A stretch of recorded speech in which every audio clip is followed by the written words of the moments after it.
Good morning बच्चों। देखो, ये क्वेश्चन नंबर आपका एनसीईआरटी का जो एक्सरसाइज चल रही है आपकी 12th क्लास में 7.5, उसका क्वेश्चन नंबर 11 है। क्वेश्चन है आपका 5x अपॉन एक्स प्लस 1 और एक्स स्क्वायर माइनस 4। सबसे पहले हमने क्या किया, इसे आई कंसीडर किया।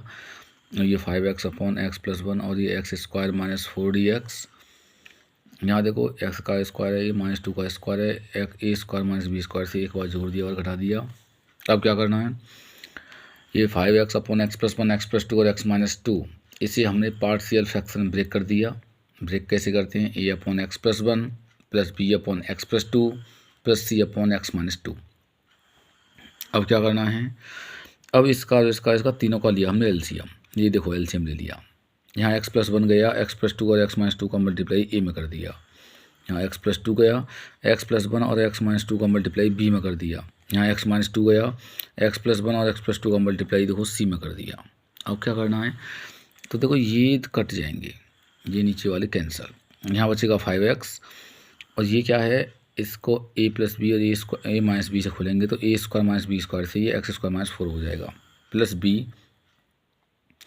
इसका इसमें करेंगे एक्स स्क्वायर, इसका इसमें करेंगे माइनस के 2x, इसका इसमें करेंगे 1x, ये माइनस का 2 प्लस सी।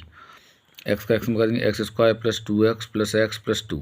अब देखो ये तो सेम रहेगा और ये हमने मल्टीप्लाई कर दिया, ए एक्स स्क्वायर माइनस के 4 हो जाएगा। यहाँ देखो माइनस के 2x में से प्लस का एक्स गया तो माइनस का x और ये माइनस का 2, 3 और 1 2 और 1 कितना हो जाएगा, 3x प्लस 2। अब यहाँ तो ए का मल्टीप्लाई किया हमने, यहाँ बी का मल्टीप्लाई करेंगे तो ये हो जाएगा बी एक्स स्क्वायर माइनस का बी एक्स माइनस का 2b। इसमें सी का करेंगे तो सी एक्स स्क्वायर प्लस का 3cx प्लस का 2c। अब देखो ये और ये और ये, इन तीनों में से हमने एक्स स्क्वायर कॉमन लिया तो a प्लस बी प्लस सी बचा। इसमें से एक्स कहाँ है, इसमें से और इसमें से हमने x कॉमन लिया तो माइनस का b प्लस 3c बच जाएगा, क्योंकि यहाँ माइनस का b है, यहाँ प्लस का 3c है।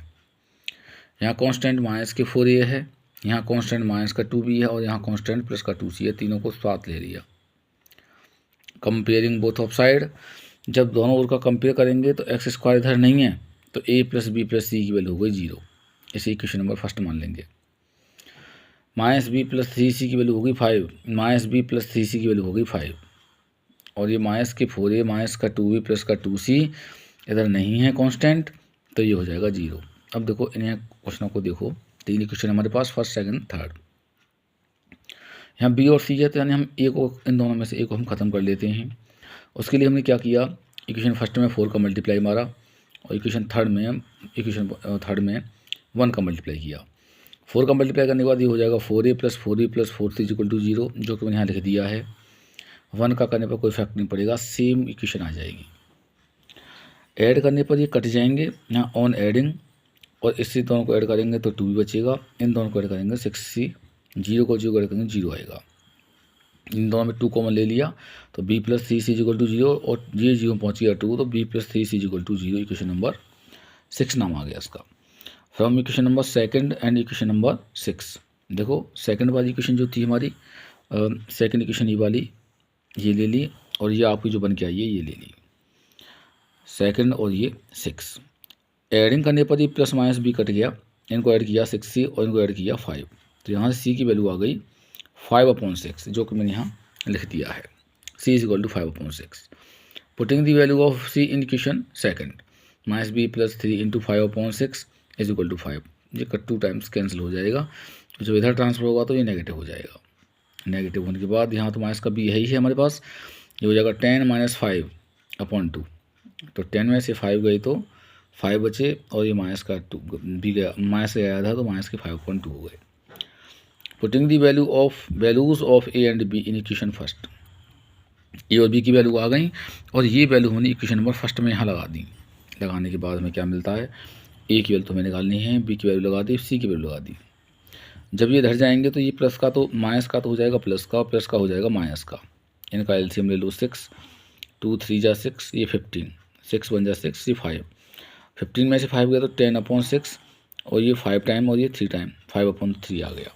उसके बाद हमने ये वैल्यू यहाँ लगाई, यानी यही तो माना था हमने ए बी और सी, और देखो ये वैल्यू मैं लगाऊंगा तो यहाँ देखो ये इस तरीके से आ जाएंगी। 5x अपॉन एक्स प्लस 1 और ये x प्लस 2 x माइनस 2, तो a की वैल्यू, b की वैल्यू और c की वैल्यू लगा दी। अब हमने इंटीग्रेशन किया both of side, integration both of side, यहाँ भी इंटीग्रेशन किया, 5/3 का तो होगा नहीं, 1/x प्लस 1 dx माइनस के 5/2 और 1/x प्लस 2 dx प्लस 5/6 और 1/x माइनस 2 dx, ये हो जाएगा। देखो ये तो कांस्टेंट है 5/3, 1/x इसे x मान लो, तो 1/x का होता है log x, क्या ये रियल में x है? नहीं, तो इसका डिवाइड में डेरिवेटिव हो जाएगा। ऐसे यहाँ पर 1/x का क्या होता है log x, लेकिन रियल में x नहीं है, इसलिए इसका डिवाइड में डेरिवेटिव हो जाएगा। ऐसे 1/x का होता है log x, लेकिन ये रियल में x नहीं है, इसलिए डिवाइड में डेरिवेटिव हो जाएगा, प्लस का c। x का हो गया 1, कांस्टेंट का हो गया 0, x का हो गया 1, कांस्टेंट का हो गया 0, x का हो गया 1, कांस्टेंट का हो गया 0।